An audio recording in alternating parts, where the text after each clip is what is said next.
So much for being here this morning. Yousef's going to come talk to us about prehab and spine surgery. This has been a topic that I know our group in general and Yousef have collaborated on numerous different occasions. And we're so happy to have you with us here this morning. He's a physical therapist in town that also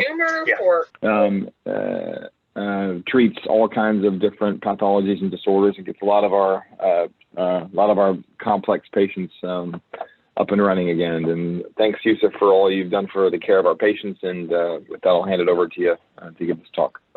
Thank you so much, Greg, and for everybody for being here.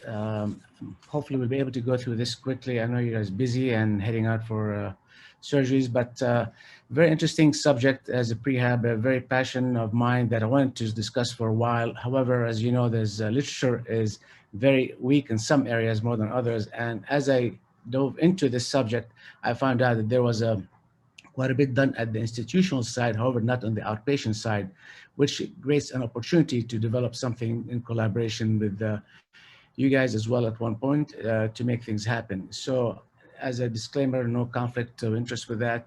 As a background, I've been practicing for about 35 years. And for those who are just new to this call, I've been a certified CS approach, which is a specific scientific exercise approach to scoliosis, which is the Italian approach to scoliosis management, compatible with Schroth, more functional, I find it, as well as 2 years ago, I became an associate fellow at the Scoliosis Research Society, which is a great honor to be part of that and hope to be more involved in it as well. Looking at the literature, as I mentioned, is that mostly done is what constitute the prehabilitation in physical therapy, as well as a variation in physical therapy practice preoperatively, as well as postoperatively as well.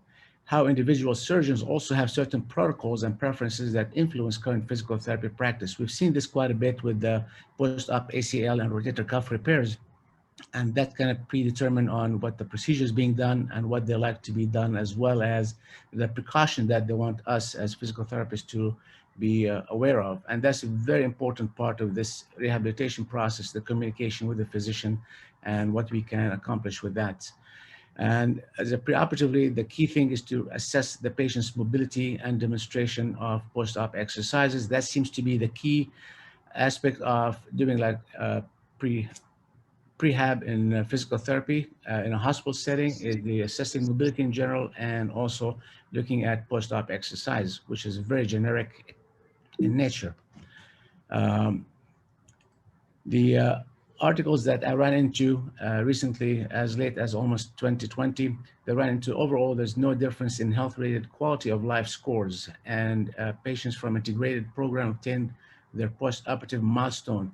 And these are milestones in a hospital setting, return to work as one component, as well as activity in general. And they've done a lot of pre-screening on vascular as well, conditioning and ability to walk, time distances, but nothing specific to the functionality at the individual level with that.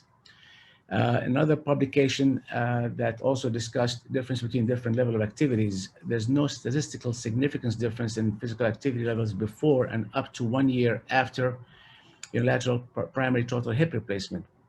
That's, again, extremity is more visible as far as doing assessment, as well as pre-op is easy to control from that aspect. But they're talking about, I included this article because it does talk about mobility of the hip, and you as well in your assessment and choosing the right surgery, you consider how much the hip component is involved in it, which one to do first, and definitely we'll address that a little bit later on. But there's a lot of inconsistencies between different outcomes when it comes to that. But overall, walking and VO2 max while walking fast, and increase in sports activity, but no specificity to any particular function with that. Again, another article talks about participation in prehabilitation program associated with shorter length of stay and lower total episode payment after operation. And this is a huge part for a hospital setting. In the extremity of total hip and total knee replacement now has been approved this year. As you all know, that's going to be same day surgery, and that will be less spent time in the hospital. However, the outcome afterward is going to be determined by what is being addressed. When we deal with total hip replacement, pain is the main issue, and pain is primarily subsides significantly after that. However, the dysfunction remains because we still have a lot of bad movement pattern, weakness. However, the pain, even though it's gone, it's not fully rehabilitated.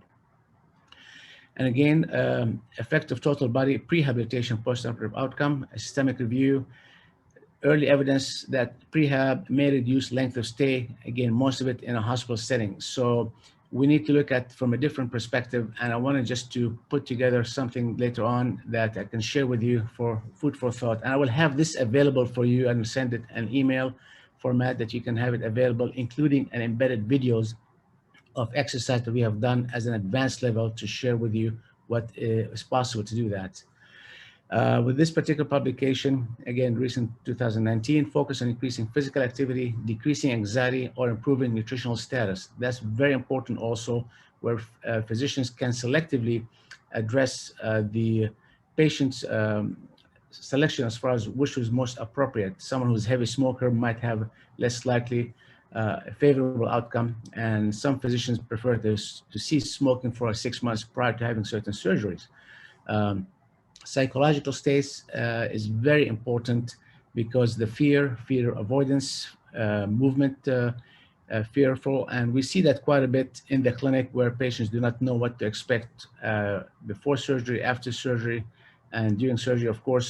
And we have been very successful, I would say, by educating the patient, reassuring them about certain things that we should not do, as well as certain things that they should do to maintain mobility, and that if they keep avoiding certain movement, it can be counterproductive.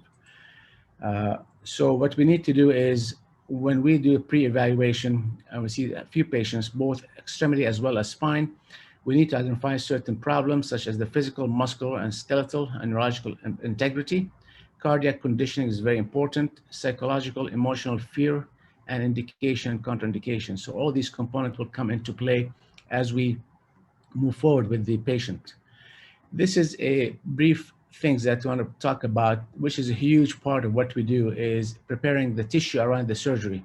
And this is in a recent presentation at the Scoliosis Symposium at Kansas University. We talked about proximal joint kyphosis, and there's a lot of literature support that proximal joint weakness or degeneration of the joint proximal diffusion has a lot to do with muscular component, muscular endurance, because of the stress and the load on it. So that brings us back to the integrity of the tissue before we address that. In this situation, some of the things that we look at is what is the component of that we are addressing with that, is such as looking at the lower extremity, which is impact the spine significantly, as well as the upper extremity. But for this one, I put together a quick reference for you to look at. If you have a decreased hip extension, that definitely will increase the stress on the lumbar spine. You have atrophied gluteal muscle, we call it the butt neglect here, as well as decreased stability. Decreased knee extension. Some people walk with the knee bent because if you have leg length discrepancy, create unevenness in the pelvis, as well as stressing the L4-5-5-S1 dysfunction, causing more loading of the facet, as well as the annular, and decreased causing lead hip extension, quad, and calf atrophy. Even we go down to the foot mechanics, ankle foot, we have decreased plantar flexion, decreased tone of the calf, decreased knee extension, and hip extension. All these components, we look at part of the gait and looking at what we can influence that. For the upper extremity, you're looking at the thoracic spine, as well as a key hypermobility that we need to address. When we talk about the hip joint as a stiff joint, the thoracic spine is very stiff and rigid spine because the ribs and the muscles attached to it. So it's very important to be successful to work on mobility in the thoracic spine as it pertains to the neck as well as the lumbar spine. I'm looking at thoracic extension, expansion, and I put down a list of different components that if you have decreased thoracic extension, you're going to increase the hypermobility of the cervical spine as well as the lumbar spine. And we put down all the way, if you look at down, even limited shoulder flexion will decrease in thoracic side bend and rotation.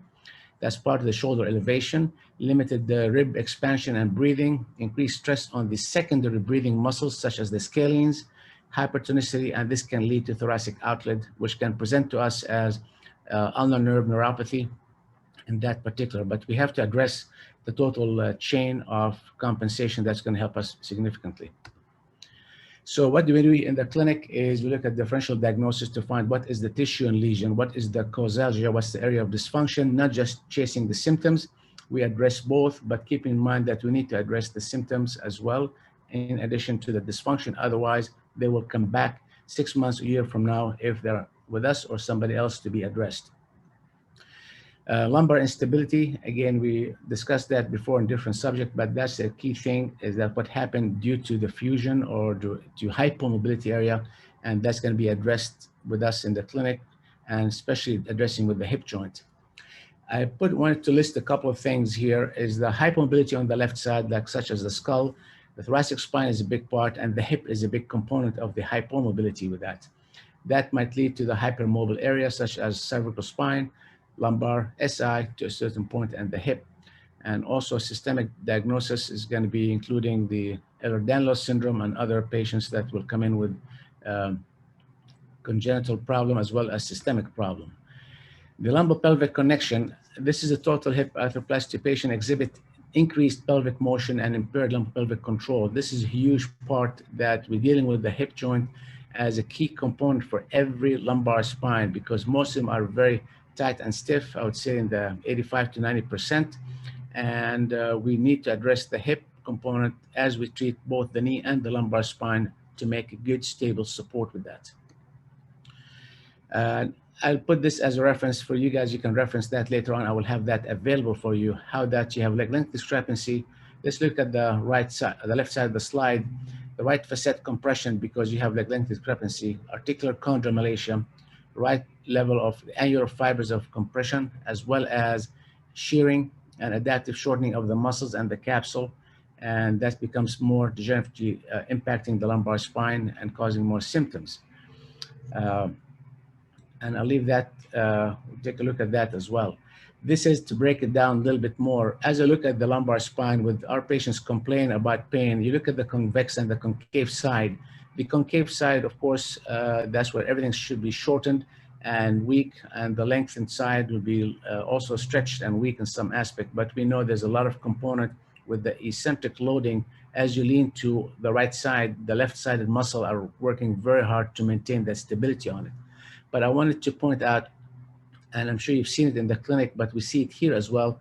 When you have a pain, for example, on that side, I'm looking at the lower level of the spine, even though it's the lordosis, or I'm sorry, the scoliosis on the left side, the convexity on the left side, and there's the first segment is more tilted and compressed on the left side, causing more compression and loading. That seems to be the foraminal stenosis, the painful side, and we try to kind of decompress the left lower segment in this particular area by positioning the patient flexion, side bend, and rotation to gap it to minimize that loading, to give him some relief and start engaging the muscle little by little to get him to be more involved in that process. It's very specific, very tedious, because the mechanics in the lower lumbar spine, especially at L4, does not follow the rule, and you can add to that the scoliosis and the physical deformity of it makes a big difference. As well as here, if you look at, for example, at L3, you can see almost a Scotty dog, and that's fairly significant. I look at that in a humble way because I'm not a radiologist, but you see the Scotty dog, if I recall, you need about good 40 to 45 degree angle to show the angle. So if see the Scotty dog in a straight AP, that tells you how much rotation is taking place in that particular segment. And just looking at the annular fibers, we look at what's the optimal regeneration of soft tissue, especially with the connective tissue. We're looking at about 300 to 500 days of tissue regeneration. That's what we see ACL patients, as well rotator cuff injury surgery for athletes return to sports after 1 year. And that takes quite a bit of time for tissue healing. And that's one part of the educational process that we give with the patients to let them know that's going to be a slow healing process and keep them encouraged with that. So what's a successful prehab is going to be collaboration between the medical team, treat the patient in a comprehensive manner, physical, emotional, and so on and so forth. Educate and reassure the patient of what is going on, and supporting your decision as well as surgeons, and supporting the outcome that you're trying to desire to achieve with that. Identify contributing factors such as weight management, cardiac insufficiency, respiratory, and encourage patients to participate in that, and encourage them even into buying spirometers to keep the lungs active and be active walking. It's going to be a key thing that maintain the success with that. Overall, for hypermobility, we're looking at the increasing range of motion for all hypermobility that will help support and stabilize the spine. And including the big thing, as we gain range of motion, we're going to look at the coordination, the newly gained range, because they have no idea how to move in that new range, which creating instability due to a muscular component, not due to a joint or failed issue with that. Endurance is for posture. That's a huge part. I tell our patients scoliosis is a marathon, is a sport, and it's not about quick fix. So it's going to be lifestyle. And this weekend we talked about, I attended a conference on scoliosis as well, bracing, and talking about patients being in braces for about 22 hours a day, talking about endurance, mental as well as physical, but we're trying to encourage patients to sit upright. And I tell patients it's not going to be twice a day. It's going to be a lifestyle change. If you do it 15 seconds to get into corrected posture throughout the day, it makes a big difference. Again, strengthening the supportive muscle so we can help the small endurance muscle with that. So that's going to be make it a very specific to work on the small as well as the large muscles with that. Again, looking at coordination and putting the patient's different position. In this particular person, she's right scoliosis in the lumbar spine. Going to put her into left leaning position where she has to work on the long lengthened position to pull herself into a shift position. We do not side bend. We try to glide the spine side to side, like opening a drawer or closing a drawer. That's the analogy we use. Or if you have a stack of 4 tires and you have one tire slid to the right, we're trying to close it in to that side versus side bending. So we're looking at the small muscle endurance and sustainability. And the biggest thing that once you put them in that position, they achieve a good relief.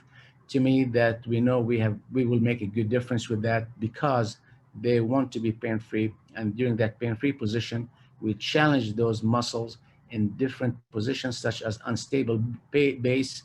Breathing is a big part of it, including upper and lower extremity exercises that will make a big difference with that.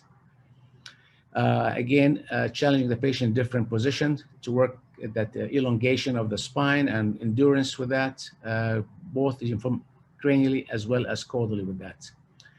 I'm not sure how much time, I know you guys, I'm going this fast with that, but I will put here, I put down a video. I will go through that quickly, but the idea behind this video is to show you that we spend a lot of time in working and recruiting the muscle in the spine here. And I will share this video forward to work with that in this position, but that's in non-weight bearing position. So we spend a lot of time with our patients to wake up those muscles. Then the next step with that would be is to get them into a, again, modified weight bearing, working in the caudal extension. Our philosophy working from a caudal to cranial direction because it's closer to the spine and we don't have to deal with the thoracic spine, hypermobility in that part. So here working on a low grade extension segmentally from below. We spend a lot of time to do it bilaterally, then unilaterally. Then we can add the weight of the leg. This is a great exercise to spondylolisthesis that we spend quite a bit on. And the key thing when we do with the spondylolisthetic patients, we know there's anterior translation of the vertebra. When we do extension, we put the vertebra in a flexed position and have them extend into a neutral position. And we do not go into an extended position. That's a very important part.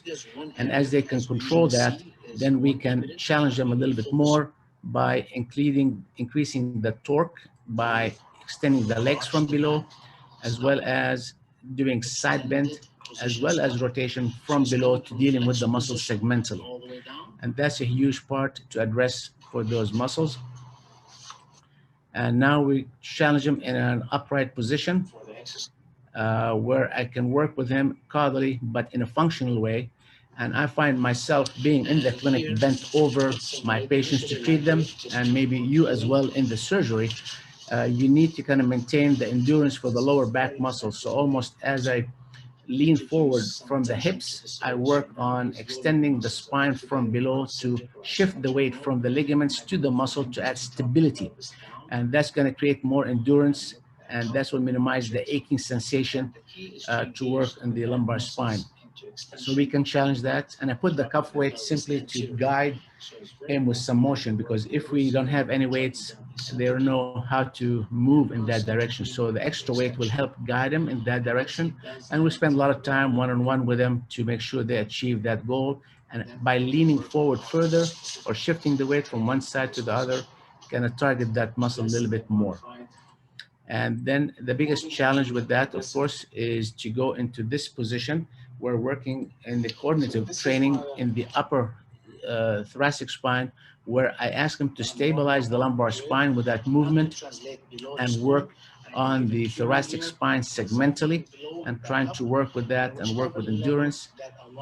This is one of my colleagues, they're well developed in the back. So unfortunately, some patients do not have that kind of coordination. So we spend a lot of time. And if they cannot do it on their own, we ask them to lean forward over the bench or a chair, give them as a guide to work in that particular motion. And we can definitely add more weight or arm movement and have resisted exercise with that. So we spend a lot of time to educate that particular scenario.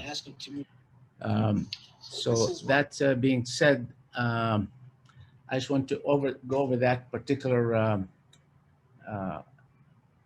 exercises with you all, and the progression that we like to do this. And it's very important that we evaluate what is the goal, and maybe collaborate with getting everybody on board to maybe develop something neat as an outpatient basis. So I'll open up for a question if you have any, please. Hi, this is That was Rob awesome. Ames. Thanks, Jim. Sorry. No, go for it, Rob. Oh, okay. Just thank you so much for your talk. I really appreciate it. How do you balance the goal of flexibility versus strength in your degenerative patients, and then also in your scoliosis type patients? Is there a difference in sort of what your goals are for those two?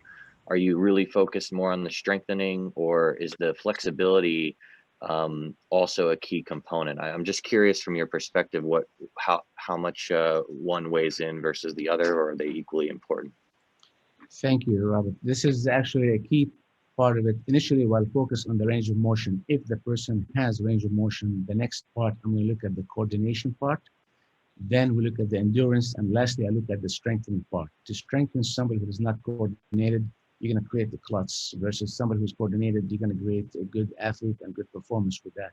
So yes, I'll look at the balance with that. If somebody who's quite mobile, I'll look at the coordination part. You can maintain stability with that.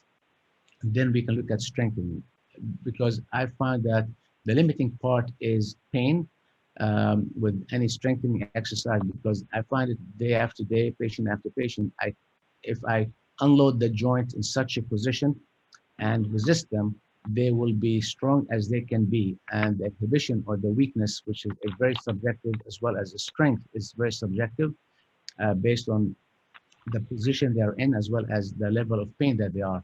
So I would say, to answer the question, I would focus on the range of motion. If they have the range, I look at the coordination, then the endurance, then strengthening. It's more like a functional strength with more coordination between different body parts.